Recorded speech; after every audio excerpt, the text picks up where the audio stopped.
Valvulopatías izquierdas. Tratamiento médico. Generalidades. En cuanto al tratamiento médico, recordar que conviene iniciarlo siempre.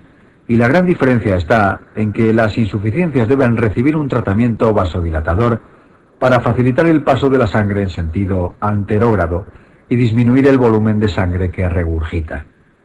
En la insuficiencia mitral de elección son los IECA, y en la insuficiencia aórtica o bien los IECA o bien el amlodipino, que es un calcio antagonista dihidropiridínico que en algunos estudios parece que puede retrasar la necesidad de cirugía. Sin embargo, en las estenosis está contraindicado el empleo de vasodilatadores por el riesgo de producir una disminución de la perfusión tisular y cerebral que origine síncope.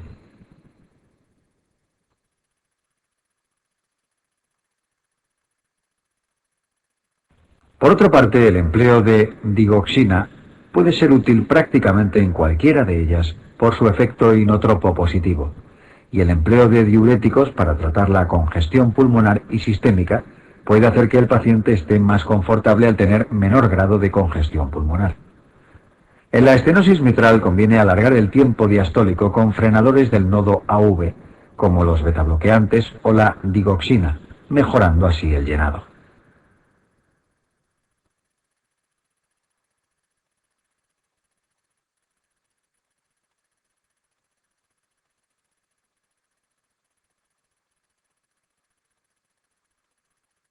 Valvulopatías izquierdas. Tratamiento quirúrgico. Indicación por síntomas. En el tratamiento quirúrgico debemos centrarnos en el momento en el que debe realizarse la intervención. Hay que recordar que los pacientes que presentan de forma general síntomas secundarios a una valvulopatía severa, a pesar de tratamiento médico, requieren tratamiento quirúrgico. Por lo tanto, como vemos en los 4 cuadrados correspondientes a cada una de las valvulopatías, la indicación por síntomas obliga a la intervención. Síntomas, al ser la disnea el más frecuente en todas ellas, a excepción de la estenosis aórtica, quiere decir que si el paciente presenta disnea en clase funcional 3 o 4, evidentemente requiere intervención. En clase funcional 1 probablemente se pueda esperar si solo presenta disnea con grandes esfuerzos. Y en clase funcional 2 depende de la situación clínica, dado que si se trata, por ejemplo, de un paciente joven y la disnea es limitante, estaría indicada la cirugía, mientras que si es una persona mayor de 80 años con escasa limitación funcional, probablemente sea preferible un manejo conservador. Aunque este concepto es válido de forma general, ciertas particularidades de cada valvulopatía se recogen en el manual.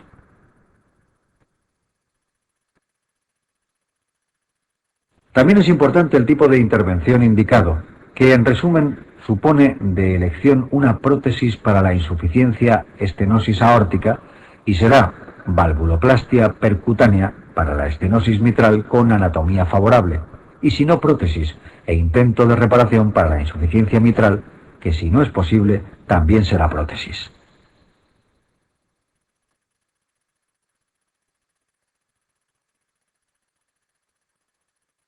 Indicación en asintomáticos. Además de la indicación por síntomas, cada valvulopatía tiene una indicación quirúrgica en paciente asintomático. En la estenosis mitral es la presencia de hipertensión pulmonar o fallo derecho secundario a la misma. El motivo es prevenir la aparición de cambios anatomopatológicos irreversibles en las arteriolas pulmonares en defensa de la hipertensión pulmonar, que harían que si le operase cuando ya acontecieron persistiese la hipertensión pulmonar y por tanto la disnea invalidante. Esto es análogo a lo que ocurre en la situación de Eisenmenger de las cardiopatías congénitas con shunt izquierda-derecha.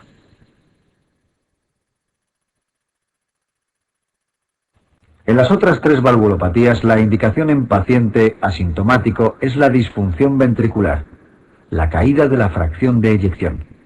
Hay que considerar que en la estenosis aórtica, generalmente tras la cirugía, el paciente recupera la FE hasta valores prácticamente normales, mientras que en las insuficiencias el daño provocado no se va a recuperar a pesar del tratamiento quirúrgico.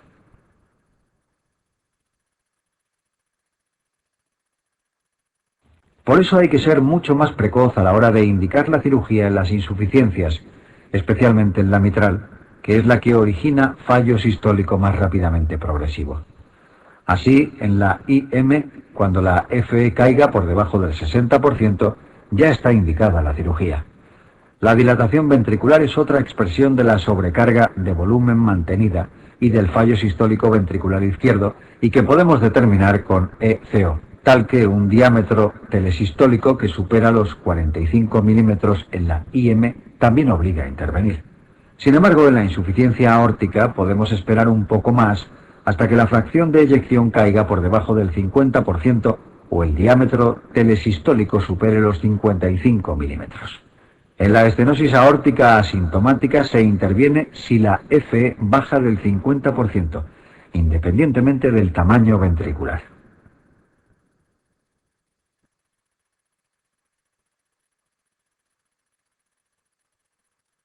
Indicación en asintomáticos. Peculiaridades. Así pues, globalmente es sencillo de recordar que las valvulopatías izquierdas requieren cirugía cuando presentan síntomas o si hay hipertensión pulmonar en la estenosis mitral o disfunción ventricular en las otras. Tan solo hay una excepción a esta regla, que es la estenosis aórtica de los niños, pues en ellos la técnica de la valvuloplastia percutánea con catéter balón, que permite rasgar las comisuras de la válvula aórtica y mejorar la salida de la sangre del ventrículo izquierdo, presenta unos resultados óptimos, siendo los resultados muy malos en adultos. En los niños se suma el problema derivado de que el niño crece, no así la válvula protésica que se le pudiera colocar, que quedaría estenótica en pocos meses o años. Por eso, cualquier niño que tenga una estenosis aórtica severa, independientemente de que tenga o no síntomas o disfunción ventricular, probablemente sea subsidiario de un tratamiento intervencionista mediante valvuloplastia percutánea con catéter balón, entre otros motivos, porque si no existiría una marcada falta de medro.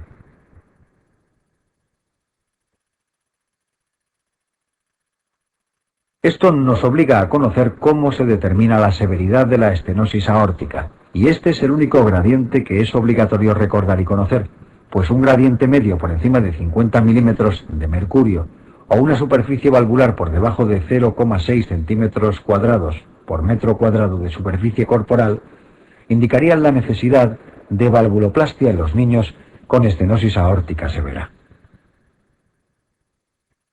Otra peculiaridad es que la disfunción ventricular provocada por las insuficiencias no se recupera tras la intervención, por lo que la disfunción ventricular severa, FE menor del 30%, contraindicaría la intervención quirúrgica, pues el paciente persistiría con insuficiencia cardíaca grave, y lo que hay que hacer es evaluar la posibilidad de trasplante cardíaco. En la estenosis aórtica, como la función sistólica suele mejorar, sí estaría indicada la cirugía.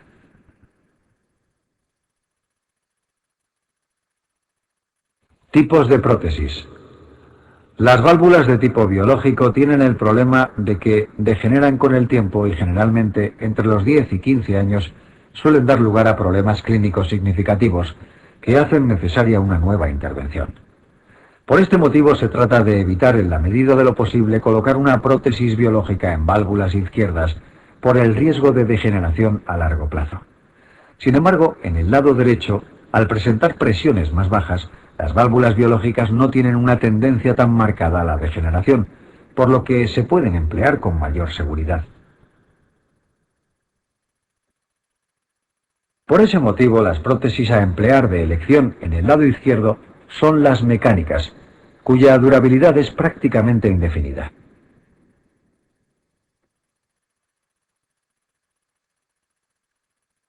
Sin embargo, la prótesis mecánica obliga al paciente a tratamiento crónico con anticoagulantes orales para mantener un INR entre 2 y 3 en posición aórtica y entre 2,5 y 3,5 en posición mitral. Por ese motivo no se pueden utilizar en pacientes con contraindicación para la anticoagulación oral crónica por discrasias sanguíneas o presencia de enfermedades hemorrágicas no controlables, así como en mujeres en edad fértil que expresen su deseo genésico, pues los dicumarínicos producen una embriofetopatía que contraindica su empleo durante el embarazo, aunque hay que explicar claramente el riesgo de que precise una nueva intervención en el futuro si se emplea una prótesis biológica que podrá degenerar. Las prótesis biológicas solo suelen mantenerse anticoaguladas los primeros meses, pasando posteriormente a antiagregación crónica con aspirina. Como resumen de elección son las válvulas mecánicas, salvo en pacientes muy ancianos, mayores de 80 años, en los que la duración de la prótesis supera su esperanza de vida, o cuando haya contraindicación para la anticoagulación.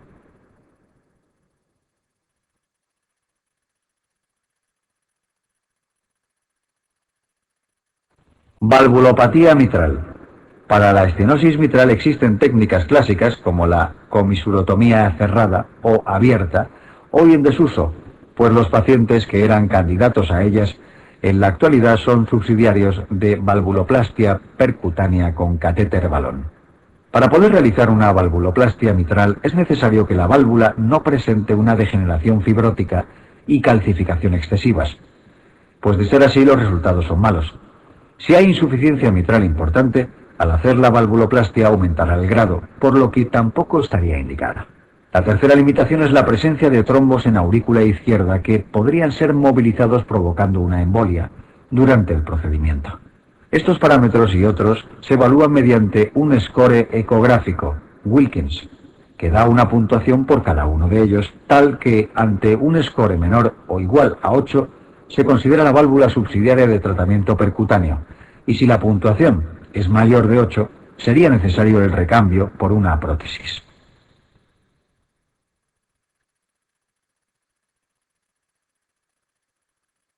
En la insuficiencia mitral, la tendencia es intentar siempre que sea posible la reparación de la válvula. Esto suele ser planteable en los casos de etiología isquémica o por prolapso, en las que quizá recortar los excesos de velo mitral en el prolapso, reinsertar las cuerdas tendinosas rotas, etc., pueden reparar su función evitando el riesgo de la anticoagulación crónica derivada de la colocación de una prótesis. Sin embargo, en muchos pacientes, sobre todo reumáticos, la degeneración de todo el aparato valvular y subvalvular mitral es tal que no existe posibilidad técnica de intentar una reparación de la válvula, por lo que directamente se programa para un recambio por una prótesis. En algunos casos, la determinación mediante ecocardiografía transesofágica intraoperatoria del resultado de la reparación puede determinar si se puede quedar así o si es necesario el recambio valvular.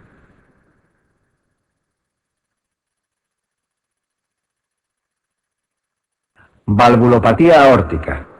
Ya comentamos que en el niño la técnica de elección es la valvuloplastia con catéter balón, ya que presenta unos resultados óptimos y no presenta el problema de mismatch, que supondrá el crecimiento del niño sin acompañarse de un crecimiento de la prótesis.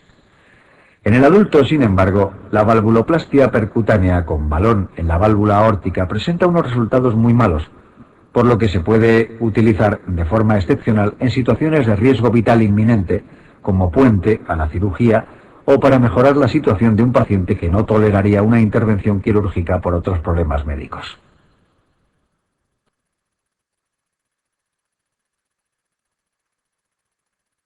Así pues, la técnica de elección para la estenosis aórtica del adulto es la sustitución de la válvula aórtica por una prótesis. La alternativa a la prótesis es la cirugía de Ross, que se puede indicar en personas jóvenes, pero tan solo llevada a cabo por un número reducido de cirujanos experimentados en el mundo y que consiste en la utilización de la válvula pulmonar del paciente para colocarla en posición aórtica, utilizando una prótesis biológica para la posición pulmonar. Dado el menor riesgo de degeneración de las prótesis biológicas en el lado derecho, Ross desarrolló su técnica empleando la propia válvula pulmonar para la posición aórtica, que al ser autóloga no suele degenerar, y la prótesis biológica en posición pulmonar, evitando así el riesgo de degeneración de la prótesis y la necesidad de anticoagulación crónica.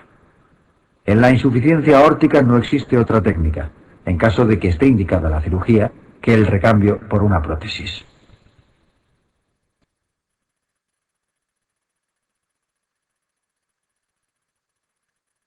Valvulopatías derechas. Generalidades. De las valvulopatías derechas, comentar que la cirugía está indicada cuando el paciente presenta síntomas invalidantes a pesar de tratamiento médico, derivados de la congestión sistémica. Las prótesis biológicas en el lado derecho tienen relativo escaso riesgo de degeneración y las mecánicas tienen mayor riesgo trombótico que en el lado izquierdo, dado que la sangre lleva a velocidades más lentas por manejar presiones más bajas. La causa más frecuente de cada una de ellas se ofrece en la tabla, de forma que para la estenosis tricúspide es la fiebre reumática y para la estenosis pulmonar es la de origen congénito. Las insuficiencias suelen ser secundarias a la hipertensión pulmonar, que produce aguas atrás dilatación en los anillos de la válvula pulmonar iotricúspide. Las características de la exploración ya fueron comentadas, confirmándose el diagnóstico con ECO.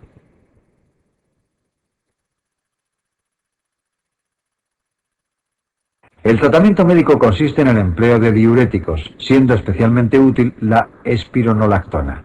La técnica quirúrgica de elección para la estenosis tricúspide va a ser la prótesis, dado que la valvuloplastia obtiene unos resultados muy malos. Para la estenosis pulmonar, la valvuloplastia percutánea con balón tiene resultados excelentes y es la técnica de elección.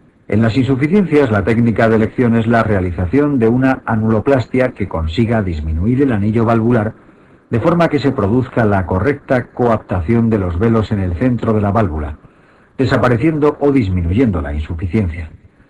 La técnica más empleada es la de Vega y generalmente se realiza en el mismo tiempo quirúrgico en el que se interviene al paciente de su valvulopatía izquierda que ha generado la hipertensión pulmonar que causó la insuficiencia pulmonar o tricúspide.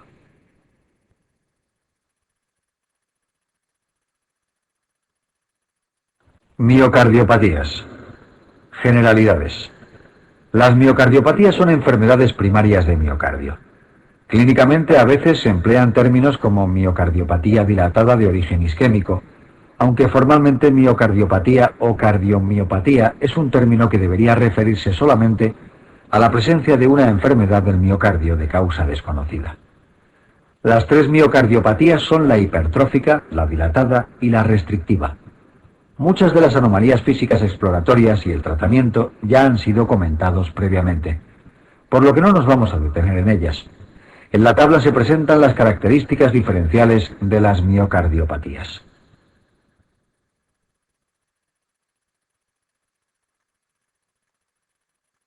En cuanto al volumen ventricular izquierdo, en la hipertrófica suele estar disminuido por el engrosamiento concéntrico de la cavidad, mientras que en la dilatada suele estar muy aumentado y en la restrictiva suele ser normal o levemente disminuido por el depósito de sustancias en el intersticio del músculo cardíaco.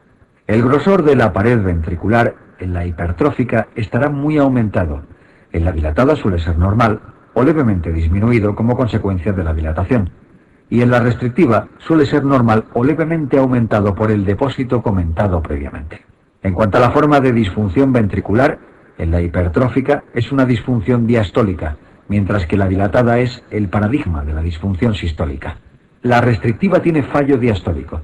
La fracción de eyección en la hipertrófica y en la restrictiva suele ser normal, mientras que en la dilatada suele estar muy disminuida.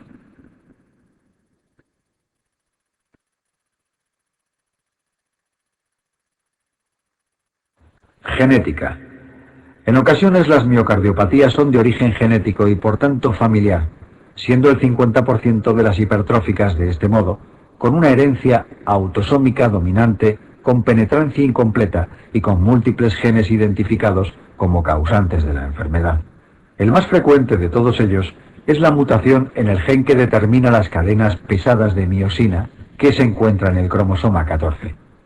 En cuanto a las miocardiopatías dilatadas, tan solo un 10-20% son de origen genético, con distintos patrones de herencia, mientras que la restrictiva no se han descrito casos familiares.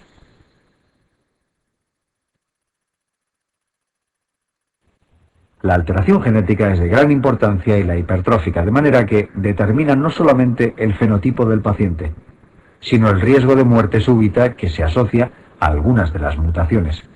Sin embargo, clínicamente no tenemos a nuestra disposición la realización sistemática de la determinación del gen mutado, por lo que existen otras variables que se emplean para determinar el riesgo de muerte súbita.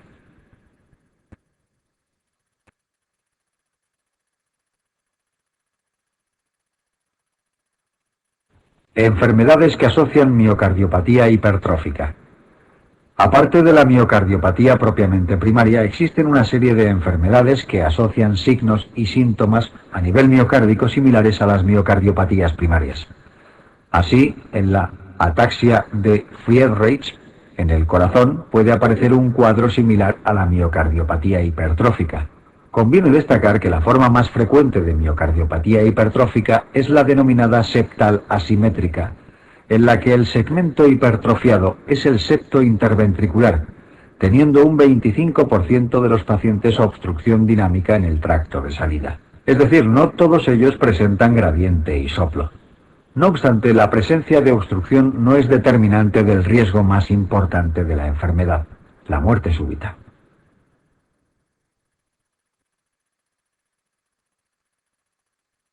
Hay una forma poco frecuente, más benigna, con escaso riesgo de muerte súbita, que se denomina miocardiopatía hipertrófica apical, típica de Japón, en la que aparece en el electrocardiograma ondas T negativas gigantes y en la ventriculografía, con contraste, una imagen típica en haz de picas de la cavidad del ventrículo izquierdo.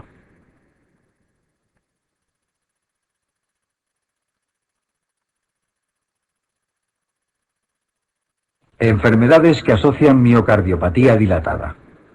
La causa más frecuente de miocardiopatía dilatada es la idiopática, que, aunque no se confirma en muchos casos, se supone secundaria a episodios de miocarditis vírica que pasan más o menos desapercibidos clínicamente y que debutan unas semanas después con el desarrollo de una miocardiopatía dilatada. El virus que con más frecuencia se asocia a este fenómeno es el Coxsackie-B, por lo tanto, un enterovirus que en la fase aguda suele producir un cuadro de gastroenteritis o de resfriado leves. Existe una pléyade de causas que pueden provocar miocardiopatía dilatada, llamadas secundarias, siendo la más frecuente de ellas la enólica, que no está producida por el déficit de tiamina, que es causa de insuficiencia cardíaca de alto gasto, sino por daño tóxico directo del alcohol sobre las células miocárdicas. Es reversible inicialmente y se asocia al consumo prolongado de grandes cantidades de alcohol.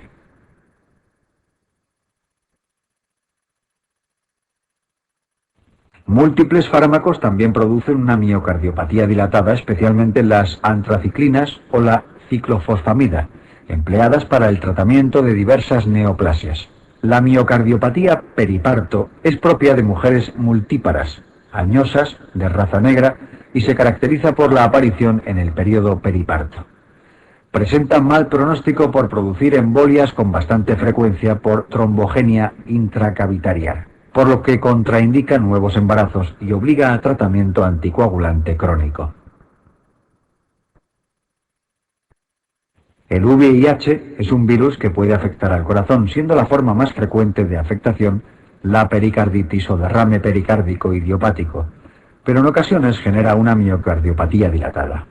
La taquicardiomiopatía ya comentada consiste en un fallo sistólico secundario a mantener frecuencias cardíacas elevadas durante largo tiempo.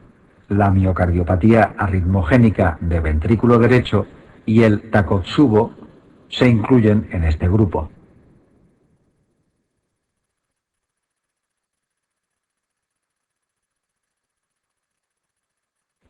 Displasia arritmogénica de ventrículo derecho y disquinesia apical transitoria.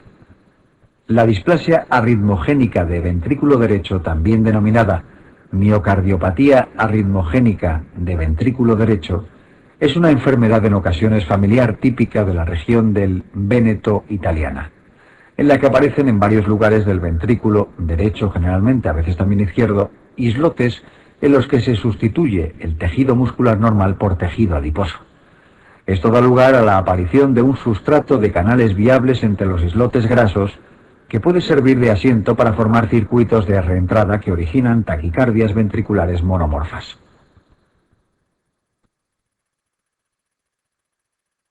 Así pues, los síntomas más frecuentes son episodios de taquicardia ventricular de repetición y en ocasiones a largo plazo, fallo sistólico del ventrículo derecho. Existen varios datos clínicos típicos de la displasia de ventrículo derecho, siendo la onda épsilon del electrocardiograma muy específica, aunque poco frecuente, y la presencia de bajos voltajes y ondas T negativas en precordiales derechas mucho más frecuentes, aunque muy inespecíficas.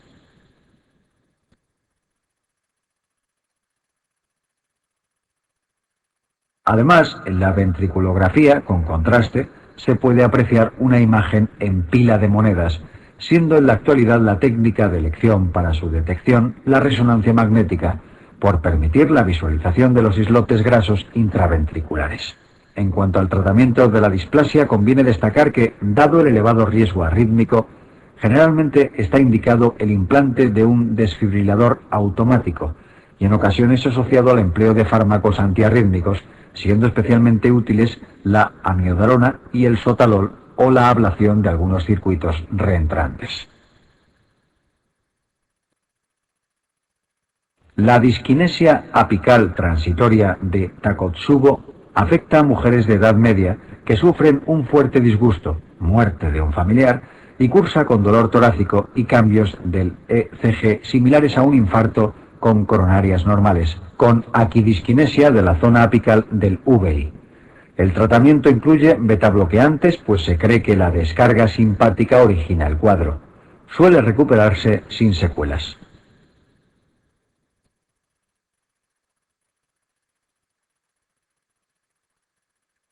Enfermedades que asocian miocardiopatía restrictiva.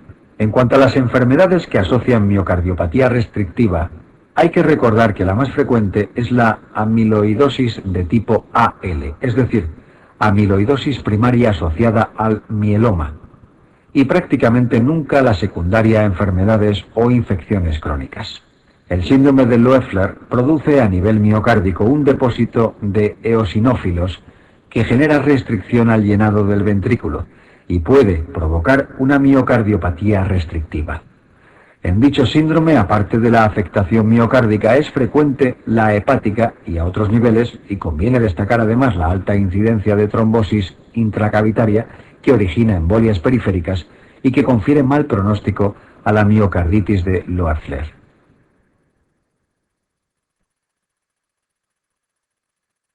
En la hemocromatosis, el depósito de hierro puede afectar al miocardio y producir restricción al llenado.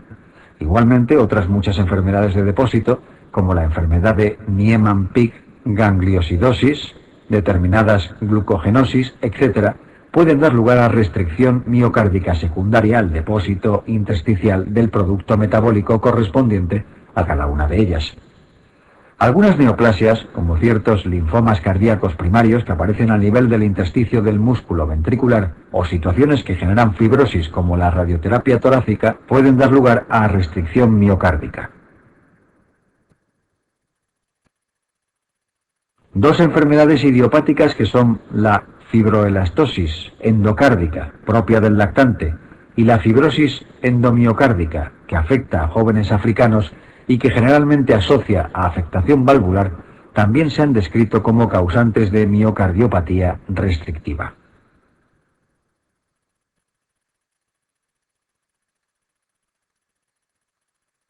Clínica y diagnóstico general. En cuanto a los síntomas y tratamiento, son sencillos si recordamos lo que hemos estudiado en cuanto a los síntomas y tratamiento de la insuficiencia cardíaca, dado que la miocardiopatía hipertrófica y la miocardiopatía restrictiva son dos subtipos de fallo cardíaco diastólico. Por lo tanto, se suelen presentar con disnea de esfuerzo e incluso, a largo plazo, por congestión sistémica, aguas atrás. La miocardiopatía dilatada, sin embargo, es el paradigma del fallo sistólico, por lo que suelen aparecer todas las alteraciones propias de la insuficiencia cardíaca de este tipo.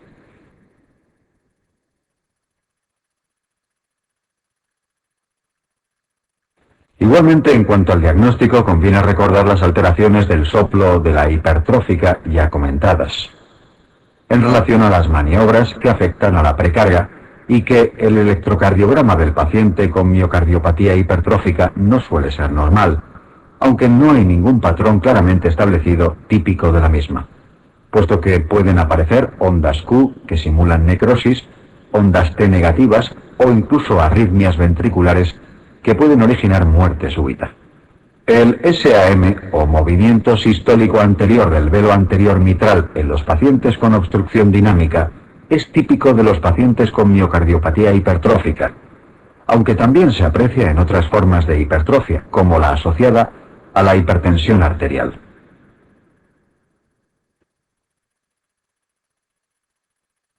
La mayoría de los pacientes con hipertrófica suelen estar asintomáticos. El síntoma más frecuente es la disnea al esfuerzo secundaria a fallo diastólico y obstrucción dinámica en tracto de salida, que impide un correcto vaciado del ventrículo. Sin embargo, en cualquier momento de la evolución, el paciente puede sufrir un episodio de arritmia ventricular que origine la muerte súbita.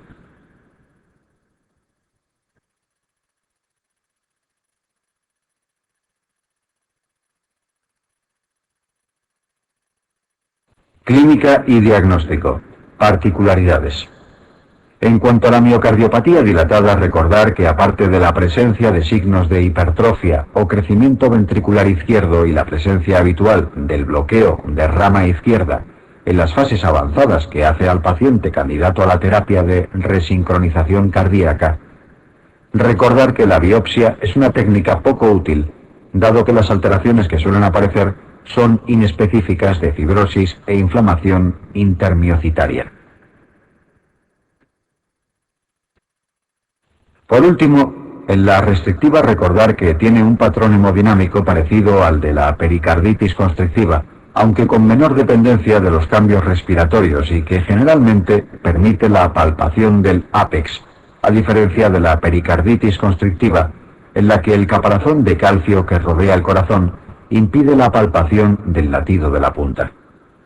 En la restrictiva la presión venosa tiene un patrón en W y la presión diastólica ventricular en el denominado dip plateau, con un descenso rápido durante el llenado rápido y un ascenso rápido de la presión, generando lo que se denomina la onda H en el pulso venoso yugular y en la presión de aurícula izquierda, manteniendo la presión después más o menos estable hasta el final de la diástole.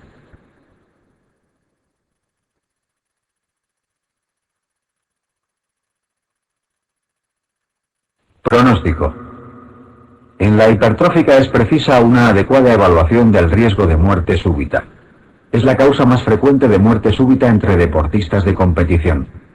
En espera de disponer clínicamente del estudio genotípico que nos permita establecer si el paciente presenta una de las mutaciones con elevado riesgo o no, tenemos que guiarnos con la presencia de signos clínicos para estimar el riesgo.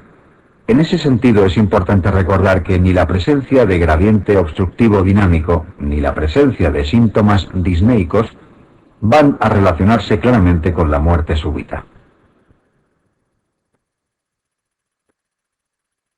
La historia personal o familiar de muerte súbita, el ejercicio deportivo especialmente de competición, la presencia de taquicardias ventriculares no sostenidas, la presencia de síncopes de causa no aclarada o de hipotensión en la prueba de esfuerzo, son datos de mal pronóstico en cuanto al riesgo de muerte súbita y generalmente son indicación de un implante profiláctico de un DAI. Para algunos autores también la presencia de un septo interventricular muy grueso, por encima de 25 o 30 milímetros, puede ser indicación. Generalmente se exigen dos de estos criterios para el implante, salvo los antecedentes de muerte súbita que obligan al mismo. En cuanto a la miocardiopatía dilatada, el pronóstico está relacionado con la clase funcional. Al igual que en cualquier forma de insuficiencia cardíaca sistólica, tal que la mortalidad ronda el 50% a los 5 años si el paciente siente una clase funcional 2, mientras que si está en clase funcional 3 o 4, la mortalidad es del 50% en un año. Lógicamente, los tratamientos que mejoran la supervivencia en la IC sistólica lo hacen aquí. El pronóstico de la restrictiva también es malo, pues hasta hoy no hay ningún tratamiento que claramente haya demostrado mejorar su supervivencia.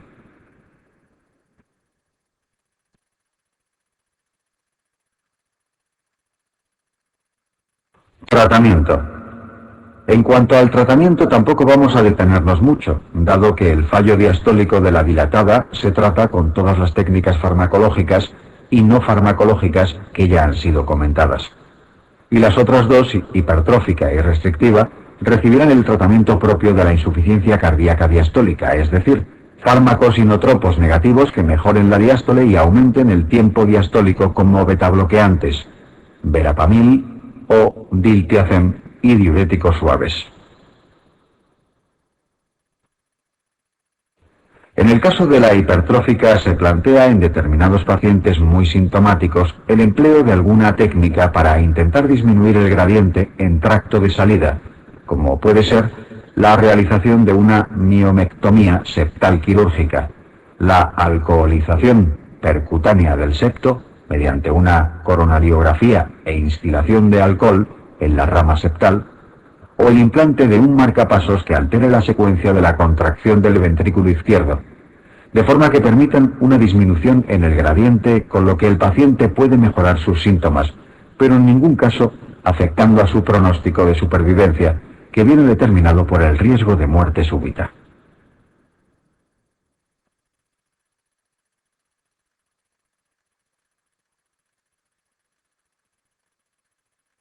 Fiebre reumática. Generalidades.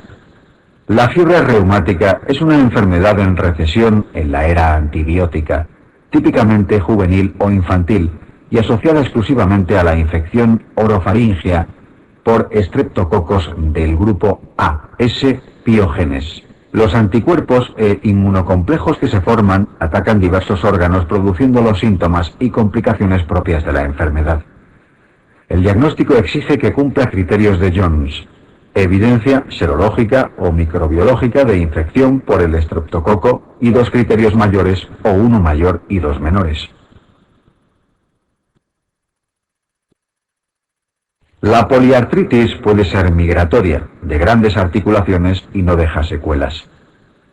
El eritema marginado de Leiner, suele ser en tórax, es asintomático y tampoco deja secuelas. Los nódulos subcutáneos en superficies de extensión son raros, pero se asocian a carditis reumática. La córea minor, baile de San Vito, es propia de los niños y no suele producir secuelas. La carditis es la afectación más seria, pudiendo afectar a pericardio, derrame, miocardio, nódulos de Askov o endocardio valvular, verrugas, que a la larga produce cicatrización que origina estenosis o insuficiencia. Solo se consideran para los criterios de Jones el roce o derrame pericárdico, la insuficiencia cardíaca, la cardiomegaloa o la aparición de soplo, como el de IM, el más frecuente, o el de Carey-Combs, mesodiastólico.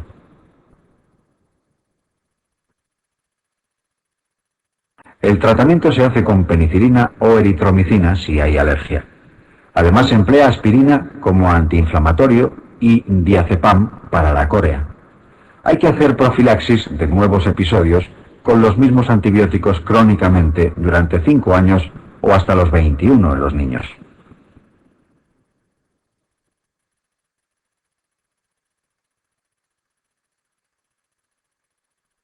Pericarditis aguda. Generalidades.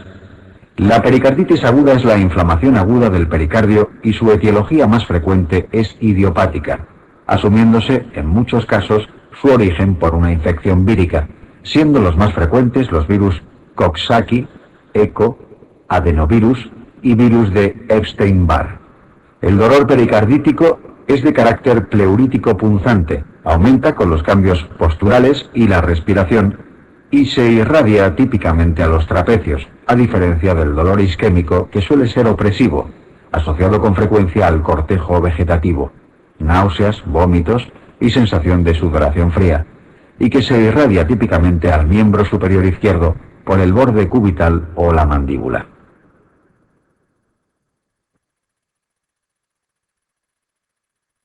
Las alteraciones en el ECG típicas incluyen, de forma muy específica aunque poco sensible, el descenso en el segmento PR, más sensible el ascenso del segmento ST difuso cóncavo hacia arriba, produciéndose inversión de las ondas T a partir del segundo o tercer día de evolución del cuadro.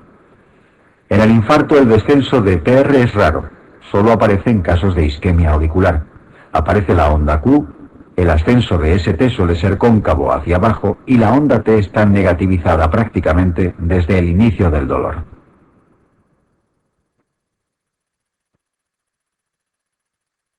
La fiebre es típica en la pericarditis aguda, tanto en los días previos asociada a la infección por el virus, como durante el episodio de dolor, mientras que en el infarto la fiebre suele aparecer días después del evento agudo, como respuesta a la inflamación, en ocasiones miopericárdica asociada.